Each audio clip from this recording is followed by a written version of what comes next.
Great.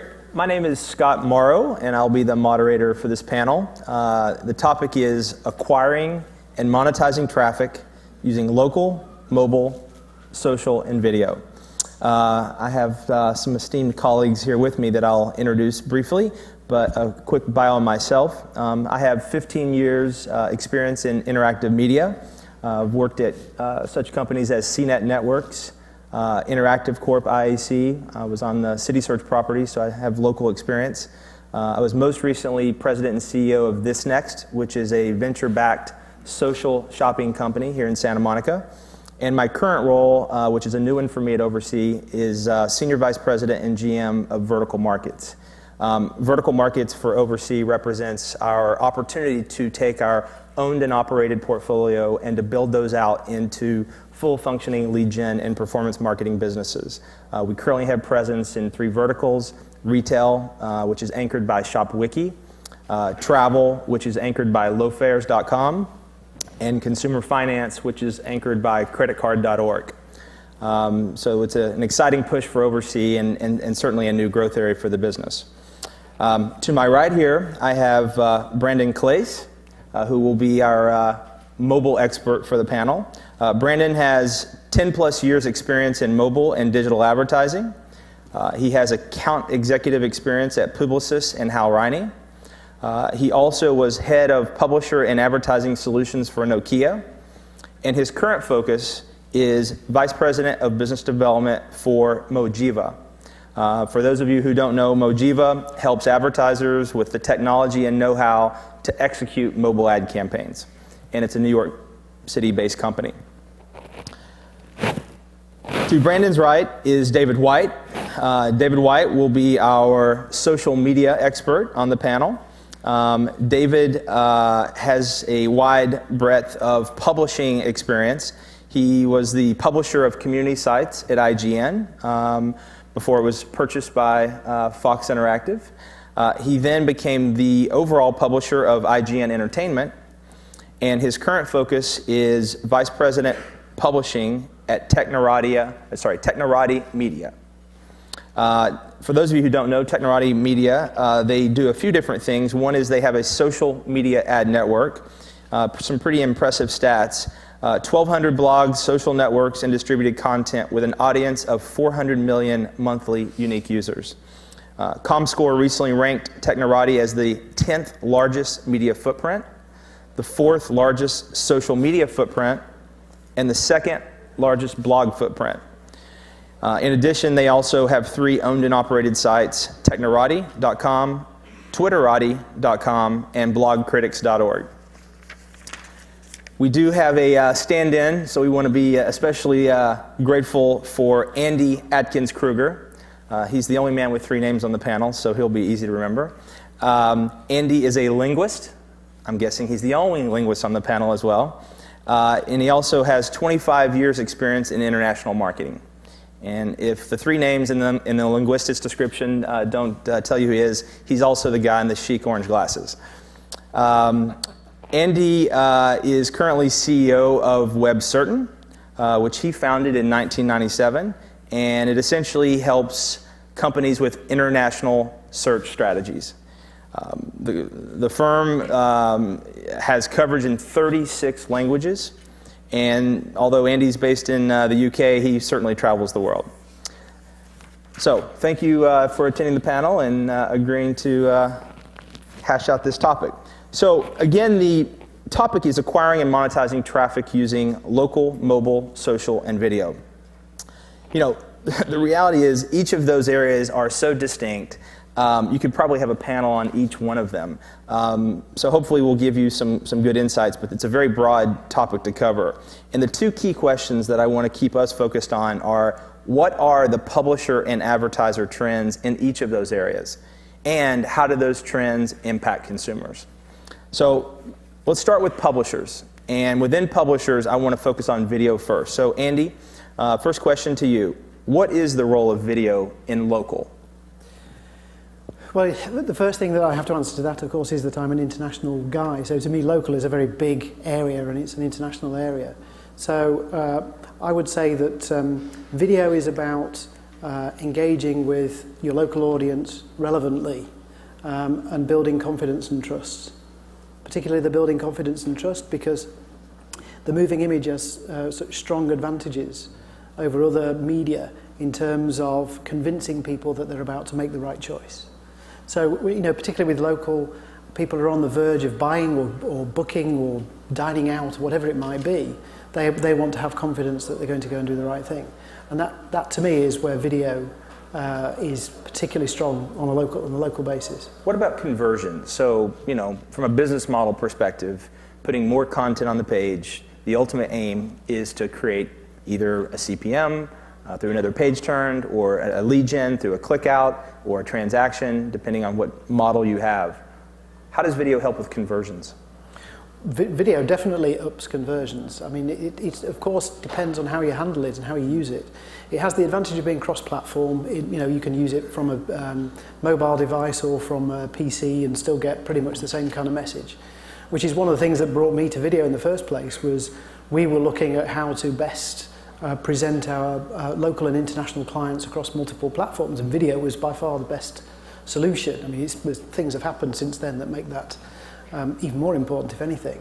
But it's getting people to act and giving them confidence to buy. That means that those click-throughs are much stronger than they otherwise would have been without the video being there. Good. Branden, I want to turn this to you from a mobile standpoint. What are the trends in video for mobile as a platform? Yeah, so there's a couple of things happening, both from a content perspective on the publisher side and also correlating advertising opportunities. So I'd say from an advertiser standpoint, we're seeing the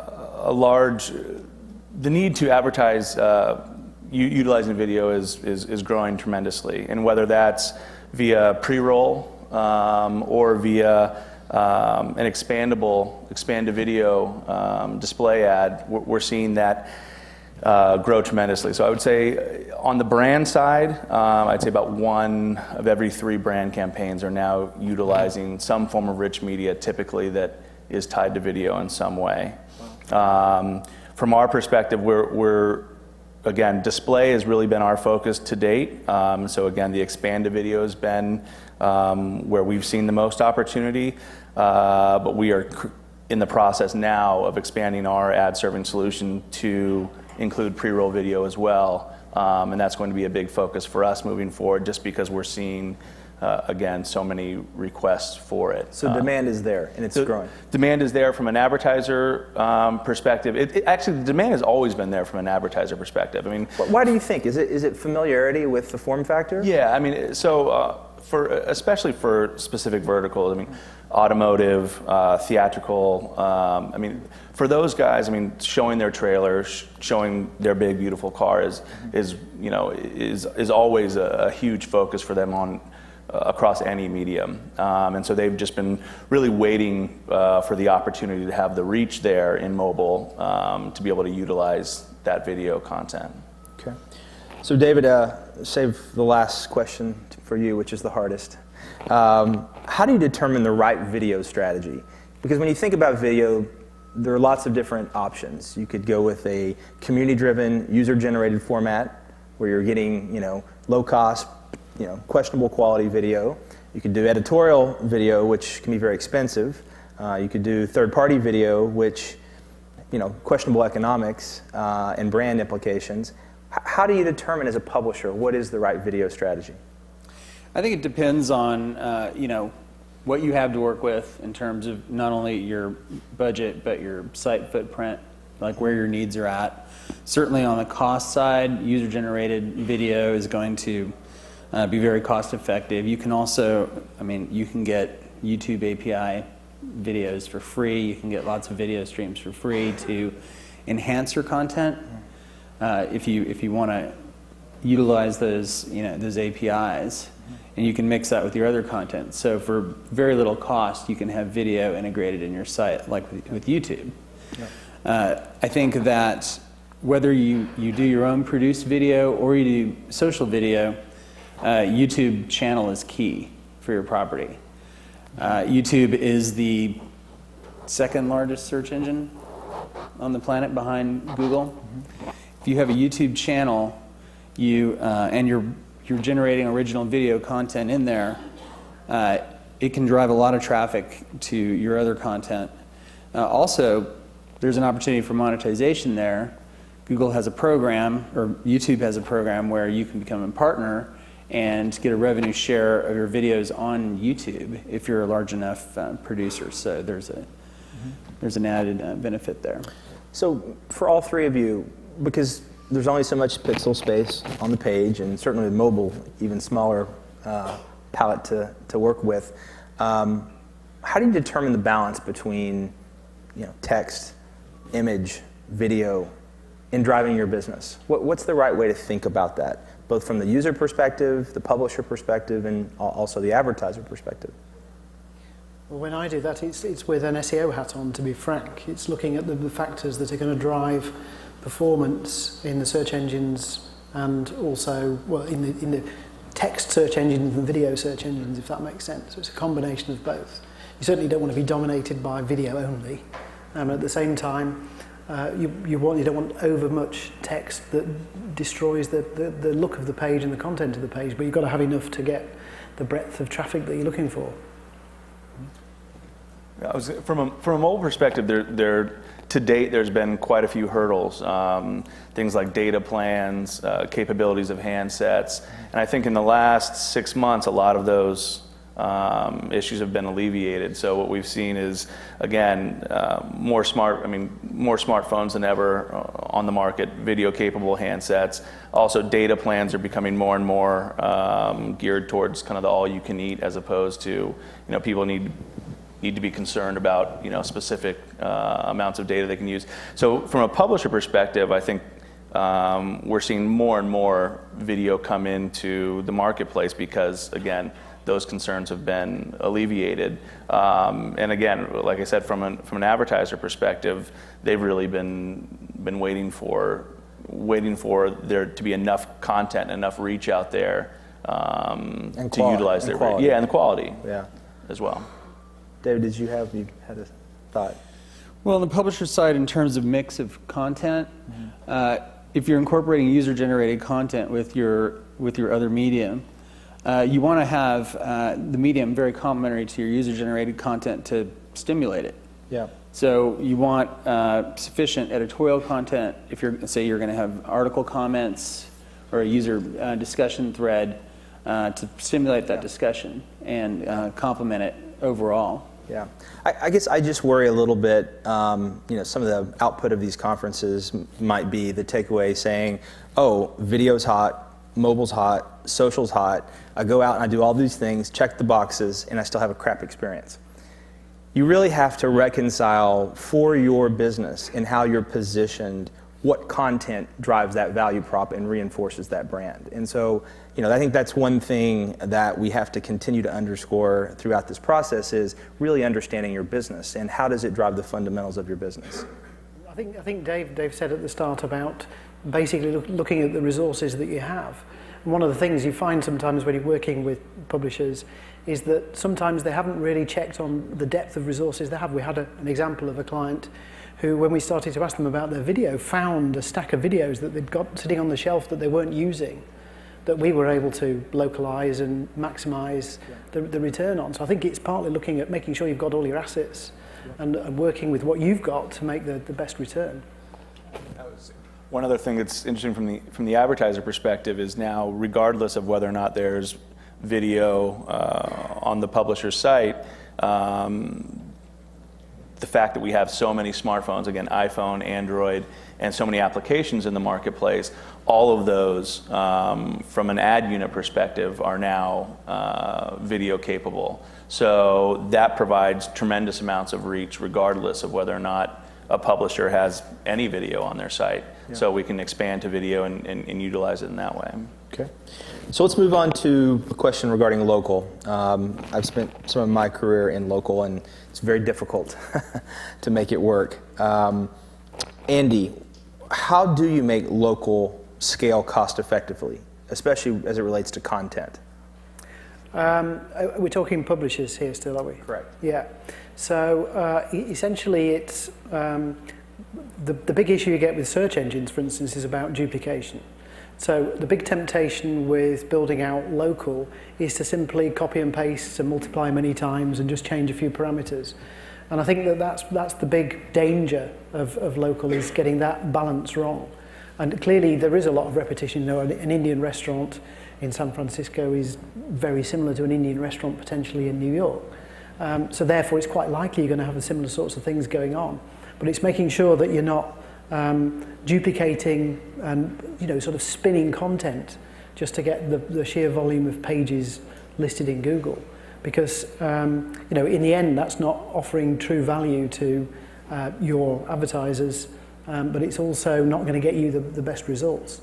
So I think in terms of maximizing local, it's having a strategy that uses local generated content, local user generated content, with the content that you're putting in there, and then yes, doing a certain amount of rolling it out and benefiting from the scale that you've got by working across many regions, but being careful not to do that in a duplicative way. Yeah, I mean, you raise a good point, and certainly it's a timely one. I'm sure all of you have seen Matt Cutt's recent declaration on his blog regarding spam concerns in Google search results. And there are a number of wide-reaching implications for some very large companies, some of which are in this neck of the woods.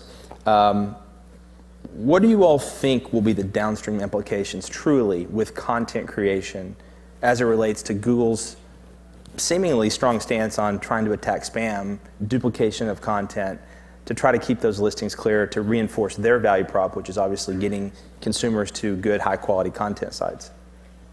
I think it's very interesting. For years, we've seen Google move towards really favoring original canonical content, and sometimes favoring smaller sites over larger sites, to where they feel like this is the authoritative content for a particular subject. And I think spammers have caught on, and we've seen at Technorati, we've been fighting spam for years, of spam bloggers coming in with formulaic sites, stealing content from other people, all kinds of shenanigans, but at the same time, people legitimately wanting to build up their sites. Now we're seeing spam techniques where we're actually seeing original content mixed in and mixed together, and some very some more subtle things. And I think we may see Google get more conservative with what content it shows moving forward. I think it's been more favoring blogs, things like that, and it may get more conservative and favor more established blogs. So very important if you have a social media property to really establish credibility in your content and originality. So I think that will how would you go about doing that? It'd be helpful to tell the audience. There's an example of that in Google News, where it used to be the case that any news blog had a reasonably similar chance of being ranked provided they had the right content and the right links. But now there are certain authoritative blogs or news sites that are given a definite preference over the results, and you see those listed first regardless of what the results of others are. So but as defined by how? Legacy links, or in the... I think... I got turned off. I think that real-time social is far more heavily weighted now than it used to be. So first of all, your property should be on Google News if it isn't. Get it on Google News. Second of all, make sure that you've got Twitter and Facebook going, and you're getting shares and backlinks on these things. If you look, in August of last year, Google rolled out real-time search, integrating with their normal results. So now they're not only weighing in long-standing site links, but they're weighing in links that are in tweets, and possibly Facebook shares links. I don't know how much access they have inside Facebook, but certainly they access the public pages in Facebook. I think the other things are that if you're running a blog, there's a definite advantage in being a multi-author blog and having many authors in the site. I think that's going to get more points to enable the blog to perform in Google News. And the other one is be around a long time. The preference does seem to have something to do with age. The long-established blogs do better in Google News than the newer upcoming ones, unless they've done lots of really outstanding stuff and they've got many new multi-authors that bring their own reputations. So in that regard, would you be suggesting, if I could carry that line of thought, that it would be better if you're starting a business, leveraging one of these mediums, to go acquire an existing company that has the legacy, and then to resurface it in a different... If you're starting out, then the best thing to do is to, yes, create your own blog and to create your own material for your blog, but to volunteer your services on the blogs that are actually performing well, that you can see in Google News. That, you know, they'll give you generally links to your own blog that will help your own blog perform, but it also means that you've got that status of being up there in a major blog, and eventually your own blog will catch up. But you're going to get business from just appearing in those pages anyway. Yeah. Okay. So let's move to mobile. Branden, what are the top 2 or 3 factors for publishers to consider when trying to reach an audience on the mobile platform? I think there's a couple things. One is, somewhat obvious, is what works and what doesn't work, and that can be things as simple as Flash. Will your Flash content carry over? So I think there's just that at a high level, that's a very basic thing to consider. And I think secondarily is, and maybe even more importantly, is understanding what the consumer's mindset is when they're on their phone versus their PC. I think there's, and for years, I think there's been this idea that we'll just take our content that we have on our desktop site and move it to mobile. And oftentimes that content isn't relevant or doesn't make sense considering the amount of time someone's spending on their phone or how they're consuming content. So I think it's just really kind of putting as a publisher, putting yourself in the consumer's shoes and understanding what types of things are they doing while they're on their phone, and how does your particular type of content make sense in that context. Okay. David, as we think about social media, and certainly I've had my own challenges in this area trying to make this next question work well, how do you provide the right environment for a community to prosper and develop, and to either reflect the self-expression, which drives a lot of community action, but maintain quality of the content so that it's either on brand or that it attracts the right advertiser base? How do you strike that balance? I think, first of all, plan out what kind of content you want to be there, and potentially start it with some original content of your own. So you have something that the community can grab onto and grow around. But secondly, with the community itself, moderation is key in participation. So when you have a small community, participating actively in it yourself, and with your team members and colleagues and friends is incredibly important. When I was at IGN, we managed some of the largest message boards on the web, and one thing our moderators would do, they would actively participate in discussion threads. They would make sure they were in the threads participating, and some of the best community members in addition to being moderators. We also knew that if something was going to be a big topic but a thread hadn't started, we would start discussions around that. Yeah. So hot news of the day. So if you're looking on the newswire, the tweet stream, and you see something big and it's relevant to your community, to start that discussion, to get it going immediately. Not only will that attract a higher volume of interaction, but might also attract search benefit or other shares, social media benefits. I can completely agree with you. In my last job, we spent years cultivating, and that really what it was. It was cultivating this community of users through heavy moderation, heavy participation, and I think there is a sense that with community sites and UGC, it is a panacea of sorts in that it cures your content woes, it drives your SEO, It helps fill in the gaps of your value prop, but I think it's overlooked how difficult it is to actually get those communities to work. It's more expensive than people think, and it takes a heck of a lot longer. It's like remodeling a house. And if you compare that to, say, outsourced contracting, so going to an India farm or whatever, that has questionable quality standards. It's also not incredibly cheap either.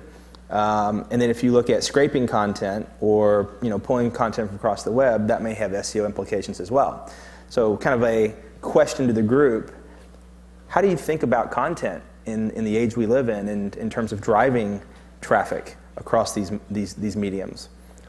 Where do you have a preference, and what have you seen work best?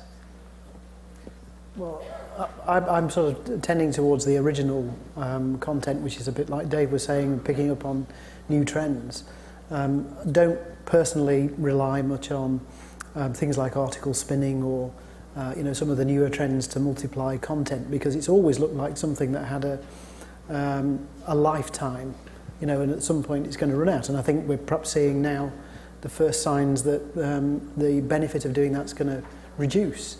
But the benefit of having something original, something that's valuable over what others have, has always been there and has never been diminished. Yeah. So it's by far the safest and the best long-term strategy. It's funny that the promise of the web was that it would democratize content creation. It would lower cost, and publishing platforms who were built on this broadcast model would become stale overnight and be replaced by these more syndicated models that have much lower per unit cost of content creation. But what I'm hearing you say is, yes, that's all good and well, but original content still has its place, and it's still effective. Is that what you're saying? Yeah, I mean, but the syndication comes into play too, because if you have original content, more people want to syndicate it. Right. But at least they're giving you the credit, so that's not necessarily a bad thing for either the Globe or for the publisher. What concerns me is the amount of scraping and content copying that goes on that doesn't necessarily add value to either the reader or the originator and the publisher. So let's move on to advertisers. I think that was a good overview for publishers, and in the Q&A session we can certainly come back and touch on some of these topics. So now, when we think about advertisers as it relates to our panel question, what would you say, Andy, how would you explain the difference in video ads relative to TV ads, and how do you think that area will evolve, both in terms of content, form factor, measurement, etc.? Well, that's a big question. I think the difference between TV ads and online video is there's not really a straightforward answer to that, because ads that have been used on TV work quite well online. And people do go and re-watch good video, but I think that there's always some kind of entertainment value or some good added value to watching the video that makes it work online, whereas on TV, to be frank, you can get away with crap advertising. I mean, I was in an advertising agency years ago, and we used to say there's only two things that work in advertising: great advertising or crap advertising. It's the mediocre stuff that doesn't work. And I think that's probably true today of advertising on the TV still, but online the mediocre definitely doesn't work, and the crap can work, I suppose, because it can go viral, but usually you don't want it to work in that way. And the good is really about people getting involved with it, and the bottom line is they've got to want to watch it because they've got a choice. Yeah. And I think that's the difference with TV. It's more a case of if you hit them fast before they've had a chance to get away and make the tea, then you might have got your brand message through. Well, online, you haven't got that opportunity, so you've got to engage them. Branden, what would you say on that? I mean, what are the top 2 or 3 differences between creating mobile ads versus traditional online ads? Yeah, I mean, I think mobile, like any other medium, combines so many different things. I mean, the opportunity to not only brand, but there's many things that are actionable where you can, again, utilize your phone to redeem a coupon. You can execute commerce straight from the phone.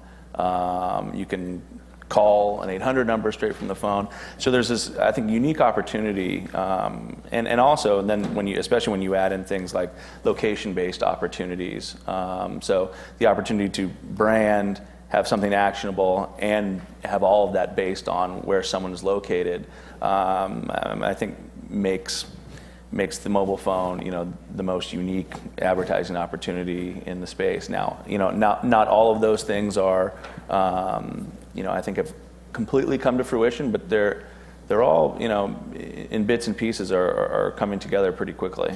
You're touching on something that I'd like to open to the panel that I, particularly find fascinating, is the local war that's happening right before us between Facebook, Google, Gowalla, and Foursquare.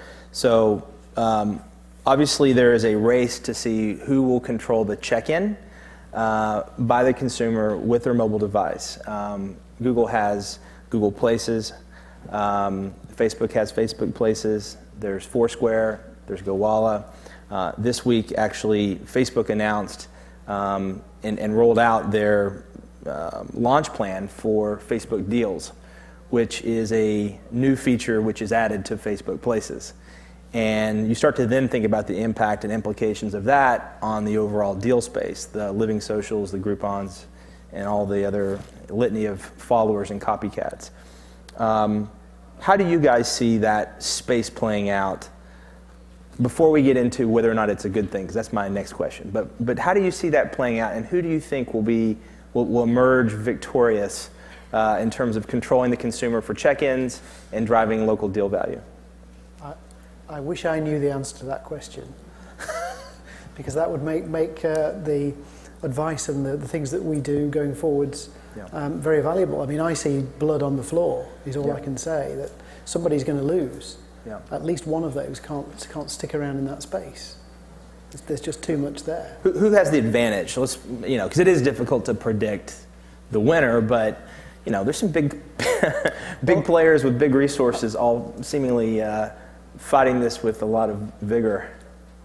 I think it's interesting. I heard the other day that Groupon really relies on feet on the ground. They have a very large army of local people going out there making deals, and so they have a very strong local presence, and that's a real strength of theirs.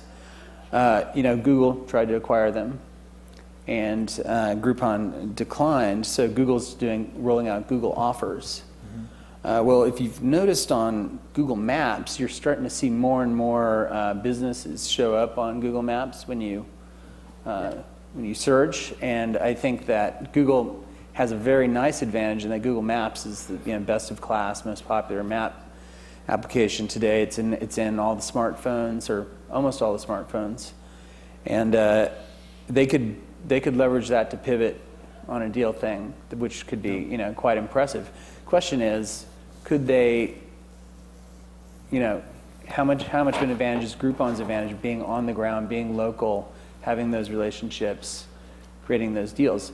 If Groupon's providing better deals, people will still go seek out Groupon. Sure. I mean, Google is putting people on the ground, so they've obviously recognized that's something they're going to have to do to operate in that space.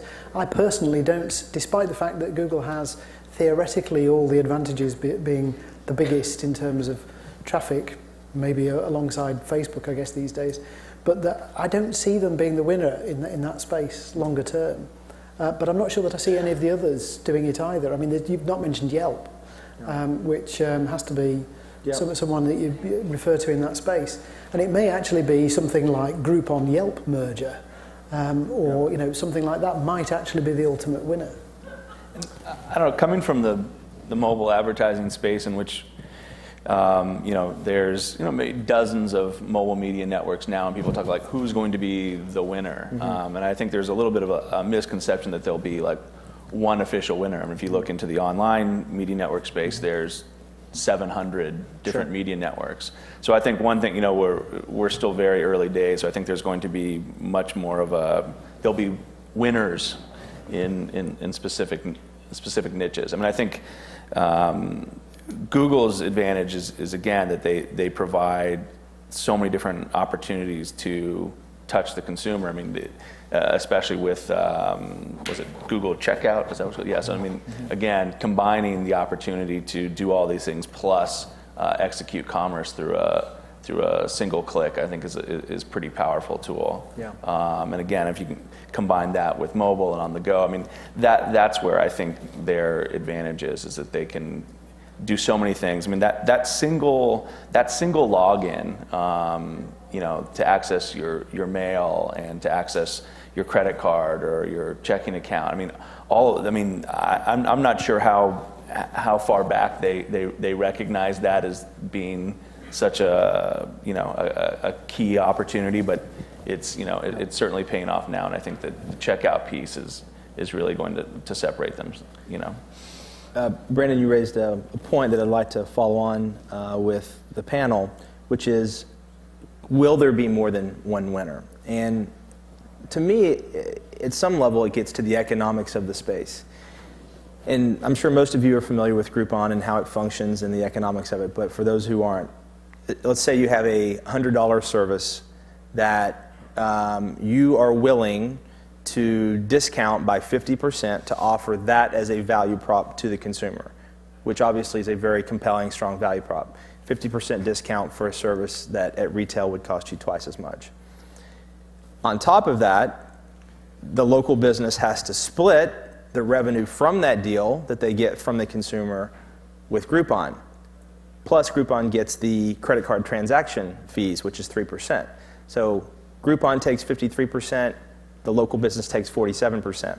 So what it effectively means is you're discounting your normal retail price point 75%. Now, and they get the money up front. I'm not an accountant, but there are a few things that concern me with this. One is if you're appealing to the deal-driven consumer, you're only going to retain them if you continue to offer those deals. That's the nature of their profile. If you're appealing to your core loyal user, you're discounting your service to your heavy user that you would probably get anyway, and that's bad business. And if you look at the ROI of discounting your product 75%, and for some of these products and services that are tourism-based, you probably are not going to have a repeat consumer. There's no lifetime value. So trying to prove the economics of that and looking at how this ultimately works for small businesses from a cash flow perspective and a future revenue perspective, I don't understand how the math works. I understand why initially the merchants are excited about it because, wow, I can instantaneously get all these new customers. But the downstream impact of how this impacts the P&Ls and the cash flow of these small businesses, I don't think they're thinking about it at that level. And so what I worry about is there may not be, there may be some hangover of this because of the proliferation of all the deal companies. I think they're going to be, and you're already starting to see some of the feedback. A lot of local businesses are feeling burned. They're feeling burned that they did not get a good ROI. So with that tee up, any thoughts on that? Is this a viable space? And if so, how many players can it hold? Well, it's definitely a viable space, but whether it can hold a great number or not, I mean, I think Groupon have got an advantage in being sort of first mover. Yeah. And there's a lot of others that are in the marketplace that are going to thin the marketplace down a bit and make it more competitive. But looking at it from an advertiser's point of view, the bit you didn't mention in your costings was they don't have an advertising budget. So whereas they may have had their product over here that they discount by 10 or 20% and they'd have an advertising budget over there, they don't have this anymore. They don't need it because they're just using the product and discounting that to sell. So if those advertisers are clever, then they can definitely leverage that opportunity by making offers that they would otherwise not have been able to sell in terms of the deal. So for instance, it's just a dead simple example. You run a restaurant that's busy Friday, Saturday, Sunday, but you don't get much business on Tuesday, Wednesday, Thursday. Discount Tuesday, Wednesday, Thursday. Give them a whopping great deal so they all flock in the doors. When you're not busy, but you've already got the overheads. Yeah. So when you're doing it like that, then you can get some ROI out of it. Yeah. If you discount your normal product and you cannibalise the revenue that you would otherwise have already made anyway, then yes, the ROI is not there. Yeah. Other thoughts? This is something I'm not sure of, but I'm certain there are just pure redemption, the percentage of people actually redeeming these things once they've paid up front for them. I mean, I'm sure there's a large number. Yeah. It's like any rebates or coupons. Yeah, I mean, that's why they have all the gift cards, debit cards. I mean, all of those things. I'm sure there's some basic economics there that are very similar. Yeah. So, David, let's segue into social media. How do you think advertisers should view social media? And do you have a sense of which advertisers are doing a good job with social media and which are not? I thought about this question prior to the panel, and I'm not going to name names to protect the innocent or the guilty. I think every advertiser needs to view social media as a must be there. I mean, if you look at how much time, I mean, Facebook becoming the largest site now over Google, the amount of time people spend on social on mobile is incredible. It's an incredible way to win or lose mind share. So I think there's some great examples out there. I guess I will name, like American Express is doing a small business Saturdays campaign, and they have a small business Saturdays site, and they went out and all they wanted to do with their advertising campaign was send people to this site. The idea being that they're doing a good thing for small businesses. It's not directly related to their products necessarily, it's indirectly related. But they raised money for businesses or for a charity by doing it, and they got a fantastic amount of likes. And they're putting their brand in a good light. And I think every brand needs to think about how they want people to relate to their brand and associate their brand, because in social they share it with their friends, and they become their credibility is shared when they share it with their friends. So it's an incredibly valuable thing. And what should be the goals, objectives? I mean, certainly you're making a strong case. It has to be a part of your plan. Not denying that, but how do you think about it though? How do you measure it? Is it the same as any other marketing mix? Well, it's interesting because a couple years ago, a lot of what we call social media would have been in the PR side of the house. Yep. Right. So PR would have been going out and sharing that info, and it's really moved towards the marketing budgets now. Mm-hmm. The marketing they're starting to understand. Whoa, this is converting customers. This is acquiring and converting customers. And it's worth really actively engaging. So I think that your conversion metrics, I know advertisers are measuring likes. They're measuring success of campaigns by likes generated, shares generated. Yep. We have a product at Technorati, Blogger Outreach, where we can, on behalf of a brand, engage top bloggers in the blogosphere to write about certain topics. And the advertisers are very interested to know, how were those articles retweeted? How were they shared? Yeah. What were the secondary shares out of there? So I think getting, and there are a number of companies that are starting to provide very good metrics around social sharing. Mm-hmm. That should be an integral part of any marketer's plan. So, related question that could be for the group or you as well, David, but what tools and changes are social media sites implementing to help win and secure those advertising dollars? Well, the number one thing that it's been with all social media and advertisers has been, what if someone says something negative about my brand when my brand is right there? Yep. They don't want that. An advertiser, it's like kicking themselves, right? They don't want to advertise something where there's negativity about their brand. And I think successful companies that are in the advertising space in social media are they figured out one golden rule is don't necessarily have the conversation directly about a product, the product that's being advertised. Instead, be a sponsor. So go sponsor something great like American Express. Donating to charity, sponsoring, a great idea, not necessarily talking about their products. They're positioning themselves as a real champion of small business, which is very beneficial for their small business product offerings without having to directly juxtapose their products against the social media conversation. At Technorati, we run conversational media ads where we have posts from the blogosphere in ads around brands. We advise the advertiser, let's not have that conversation be about your brand. Yeah. There are some brands out there, some products out there where you could afford to do that, but in most cases, advertisers would not be comfortable. I think in the mobile space, one thing that's, as Dave mentioned, the volume is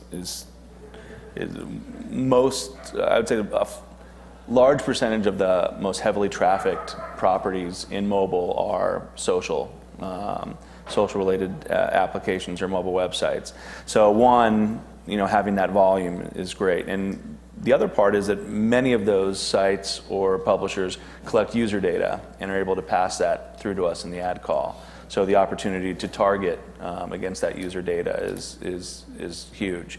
And the latest thing we've seen with a lot of the Twitter-related applications, things like Echo Phone or Uber Twitter, again, where the majority of their traffic comes from the mobile phone, is they're also starting to work with third parties to kind of segment out this traffic. So it's not just, just this giant bucket of traffic. They're able to put it into categories like sports, news, weather, technology, et cetera, based on what the conversations are about. So on that, what are the top few segments of advertisers that are making money on mobile traffic, and which publishers are doing a good job making that happen? From a publisher perspective? Well, from a publisher perspective, who's leveraging it to make it work for their business model and generating revenue, and which advertisers are doing it in which segments of the marketplace, financial versus sure. And seeing it be effective for them. Yeah. So on the advertiser side, the biggest spend we're seeing is coming from the movie studios, automotive, retail, packaged goods. So it's again probably not all that different from any other medium, where the people that tend to spend a lot are certainly spending a lot in mobile. I think the difference is I think for a lot of those folks, there are some unique opportunities in mobile for, again, theatrical, the opportunity to view a trailer and then purchase a ticket kind of on the go. For automotive, the opportunity to, again, check out a commercial and also do comparison shopping while you're literally at the dealer. So there's some unique opportunities there, and I think that's why we're seeing a focus by some of those specific verticals. On the publisher side, I think on the publisher side, we're seeing success in a lot of different areas. I think it has more to do with the focus that the particular publisher has on mobile. So, for example, I've seen plenty of, whether it be like a sports magazine, and one can be doing tremendously well because they've made it a point to focus on mobile, and one is doing very little just because of the effort level. So I think that is, I think the decision to focus on mobile and dedicate resources there is really what I've seen is. So it's more resource driven versus the vertical is working best in that area. It's an execution. Oh, in many ways, yes. In many ways, yes. Although there are things like social in particular, I think is we've seen just tremendous growth. What kind of CPC and CPM rates are you seeing in this space? I mean, it's like anything. It's a pretty broad range. I mean, our business is, we have kind of a dual focus where we have our premium channels that include name brand media companies and online brands and applications that you've heard of, and all the way down to we have a self-serve product as well. So on average, yeah. So I'd say on average, the CPCs are ranging from 5 to 30 cents, and CPMs, again, I think are on more of the quote premium side, are anywhere from $5 to $20. And everything, and the things that affect the CPM, again, is typically the type of content. So obviously, Joe's sports blog doesn't get as much as ESPN. And things like targeting as well. The ability to target, do we add in, the ability to target via DMA, so those types of things as well. Okay. Andy, what are you seeing on the local side in terms of, are keywords that are local in nature converting better? Yeah, that's a tough question because it doesn't necessarily run evenly across the board. I mean, you can have bad examples where local keywords don't convert so well. It's really about understanding the user and the audience. But clearly, if somebody's using a local term and the term is relative to coming to do something with a retailer, for instance, like buy or book a table or something like that, then yes, the conversion rates are going to be much higher for a local search. Can I just pick up on the social media one? Because one of the things that I've noticed in the international space particularly is very, very few people at this point in time have actually acted on the international social media opportunity. And I could give you a list of about 5 or 6 companies that are doing it, I'm not going to, but that are doing it well, and they're mostly in the technology sector. So I just think that's interesting that there must be a huge opportunity there for people to go at the international with social media. Social media space. So we do need to wrap up. I'm going to end with one last question for the group. It's very broad. We haven't talked about consumers. So what do you think consumers want, either it be a latent demand or an explicit stated demand that they're not currently getting? There have been lots of advancements across all these fronts, local, social, mobile, video. But what's still missing? What are consumers still not getting? Well, if I can chip in with, I wrote an article some time ago about what we really need is a search engine that can crawl people's minds. And actually, if such a thing was able to exist, what it would be doing is asking questions and getting answers to those questions. And I actually think that consumers, and we see this with queries becoming much more, much longer and much more like a question, that and there are things moving in the space with lots of question and answer kind of solutions that are starting to leverage the space at the minute. But I think what consumers really want is, I've got a question, what's the answer? And they want it like that. Yeah. And we're still not there. Yeah. Yeah, I was going to say, I mean, I think what's interesting is relevance. I mean, I still think we can, especially on the mobile side, is provide, and I think there's a big opportunity to provide more and more relevant ads to consumers. Now, what to me is interesting is that there's also simultaneously all these issues around, privacy and the amount, what type of data should be passed or should be utilized for targeting, and I think many consumers react negatively to the idea of someone knowing where they are or what they're doing or what types of things they're searching for. But ultimately, again, if there's really not if we really don't know who you are, I think the opportunity to provide you with a more relevant ad is, I think ultimately will be of interest to them.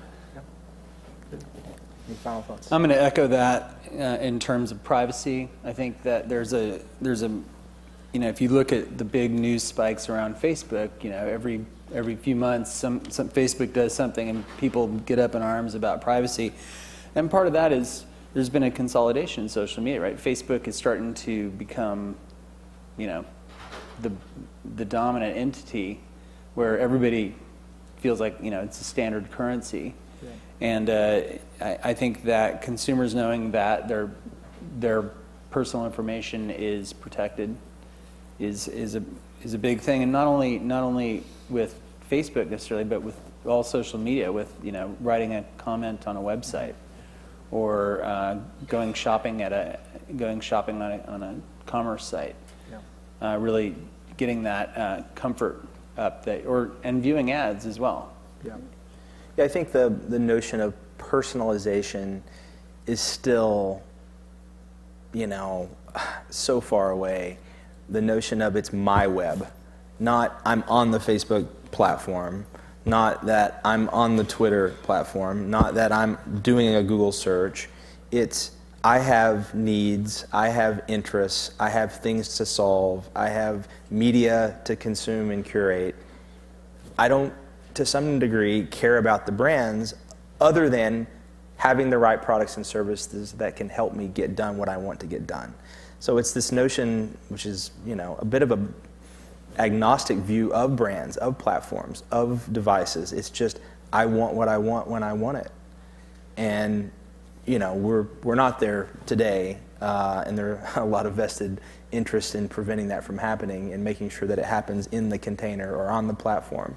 But data portability and the processing power that we have, I think it's a realistic goal in our lifetimes. I think you've just written the product spec for the next big winner. We just need a venture capitalist to come Exactly. So I think we need to wrap up. Questions? Does anyone have questions for our experts? Oh, please come up. Can you talk specifically about a Facebook strategy for publishers, mainly, how to drive traffic from Facebook, like, tips, tricks, and, ways to really make an impact and, get traffic from Facebook? Thanks. I guess I can take that one. Sure. So Facebook provides a number of really great tools for websites. I was sitting in here in the previous presentation, and he was discussing putting like on your pages. So if you have content on your site, you're absolutely going to include your basic share, social share icons, Facebook share, that kind of thing. And you can put a like on there for your site or for that particular article. That's really great. To build it up, I definitely recommend if you get people who are influencers to share your content. So influencers are going to be sharing relevant content to a large audience who will turn around and reshare it. So I would also recommend getting a Facebook page. So Facebook page for your website that corresponds with your site. Send all your content feed to that page. Not only that, but actively curate that page and cultivate members. So between those two, I think that that's the bare minimum of what you should be doing with Facebook right now. I would also say seek some help. I've got a company that I've come into contact recently called TBG Digital, which what they do is optimize Facebook marketplace advertising, which think of it as retargeted remnant inventory. And what they'll help you do, depending on your goals, is identify niches at scale and either help you get likes or help you get app installs or help you get registration and lead gen or drive commerce depending on your product, service, and goals. So, there are tools out there. I think David's comment about the overall strategy, there are just some must-haves that you just got to check those boxes. And then experiment. Test, iterate, rinse, repeat. It's like any marketing exercise.